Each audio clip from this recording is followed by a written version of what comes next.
मी एक गोष्ट प्रत्येक ठिकाणी बोलत असतो विद्यार्थ्यांसमोर की एक खूप पॉवरफुल इक्वेशन आज जगामध्ये कुठली असेल तर ती काय असेल इक्वेशन समीकरण आपल्याला माहिती आहे की आइन्स्टाईनने एक इक्वेशन दिली E is equal to mc square energy is equal to जे सायन्सचे विद्यार्थी असतील त्यांना माहिती असेल मास इंटू वेलोसिटी स्क्वेअर किंवा मग न्यूटनचा second law force is equal to mass into acceleration F is equal to m multiplied by a right हे आहे का ते पॉवरफुल इक्वेशन याच्या व्यतिरिक्त अजून एक इक्वेशन पुढे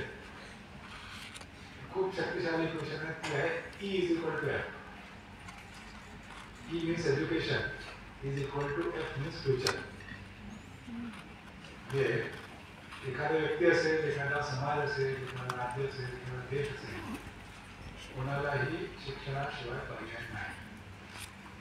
शिक्षण अत्यंत महत्त्वाचं आहे शिक्षण education is a very powerful tool for social economic transformation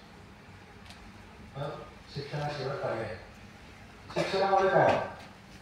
पुढचा क्वेश्चन लॉजिकली सो शिक्षण मीन्स एज्युकेशन एम्पॉवर्स तुमच्यामध्ये लढण्याची शक्ती जिद्द हिंमत निर्माण करते लढण्याची म्हणजे तुमच्या परिस्थितीवर लढा देऊन मात करण्याची जिद्द शिक्षण brings about a change in your personality शिक्षण brings about a change in your perception your attitude शिक्षण बरोबर म्हणून शिक्षण महत्वाचं आहे दुसरं कारण शिक्षणाचा दुसरा उद्देश काय